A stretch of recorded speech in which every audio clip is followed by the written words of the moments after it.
जैं भी मुल्क जो बादशाह पंहिंजे रियासत के कंट्रोल न करे सके त यकीन कयो त अहिड़े बादशाह को सॼे मुल्क जो माण्हू बेज़ार हूंदा आहिनि। तॾहिं मुल्क में अफ़रा तफ़री बि थींदी आहे।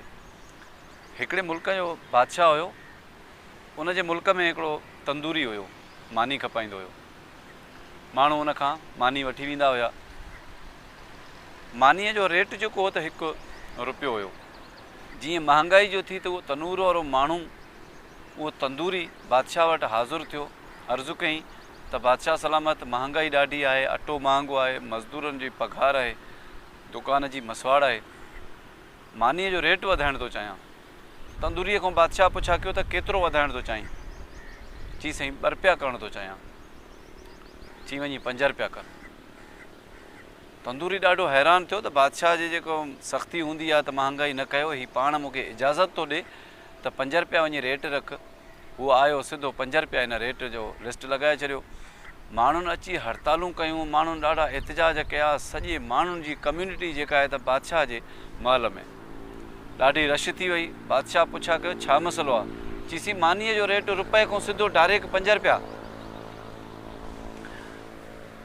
बादशाह सलामत हुकुम कयो त तंदूरीअ खे मुंहिंजी दरबार में पेश कयो वञे। तंदूरीअ खे बादशाह जे दरबार में पेश कयो वियो ऐं ॾाढे सख़्तीअ सां उन खां पुछा कईं त छो ₹1 जी जॻह ते तो ₹5 महांगाई कई? उनजो कंधु हेठि हुयो। बादशाह सलामत फ़ैसिलो ॿुधाईंदे चयो त तूं ₹3 रेट रख, वधि में वधि तुंहिंजो हक़ु ₹3 आहे, ₹5 तुंहिंजो हक़ु न आहे। माण्हू ॾाढा ख़ुशि थिया त असांजी ॻाल्हि ॿुधी वई ऐं असांजे ॻाल्हियुनि ते, असांजे दाहुनि ते अमल कयो वियो। तंदूरी बि ॾाढो ख़ुशि थियो। उहो बि चाहे पियो त रेट मां ₹2 रखां, पर बादशाह सलामत अञा बि मूं ॾांहुं वेही वियो। पब्लिक बि ॾाढी ख़ुशि थी। ॿाहिरि जो पब्लिक वारा निकिता त उन्हनि चयो त बादशाह सलामत ॾिसो असांजी डायरेक्ट ॻाल्हि ॿुधे थो। दोस्तो, असांजे मुल्क जो बि हाल कुझु अहिड़ो आहे। ₹1 जी जॻह ते ₹15 वधी था वञनि, ₹100 वधी थो वञे, कोई पुछण वारो कोन्हे। अगरि पब्लिक वारा दाहूं था कनि फेसबुक ज़रिए, यूट्यूब ज़रिए, न्यूज़ जे ज़रिए, त उहे वरी ₹15 जी जॻह ते ₹1 रिआयत करे उन मसइले खे घटि था कनि। हिन महिल पेट्रोल बि सस्तो थियो, गिहु बि सस्तो थियो, सिर्फ़ु ऐलान मुताबिक़ कागज़ी कार्रवाई में इन जो जेको एक्शन आहे उहो कोन खयो वियो। पेट्रोल रातो राति ₹30 वधे थो त उनखे उन टाइम ते पेट्रोल वारा फ़ौरन रेट हणी वधाए था छॾनि। जॾहिं पेट्रोल ₹1 बि लहे थो त उहे पेट्रोल पंप वारा छा था कनि, 24 कलाकनि खां पोइ था वञी रेट मटाइनि। काफ़ी सामान सस्तो थियो आहे, इहो नोटिफिकेशन जारी थियो आहे, लेकिन किथे बि सस्ताई जो को बि रुझान ॾिसण में नथो अचे। इनखे सस्तो कंदो केरु? सिर्फ़ु ऐलान अगरि थींदा त हीउ सस्तो, हीउ महांगो, त इन में सिर्फ़ु आवाम पीसबो। गवर्नमेंट खे ख़ासि अपील आहे त तव्हां जेकी शयुनि जा रेट चाढ़ियो था त पब्लिक फ़ौरन उन शइ जो रेट भरे थो।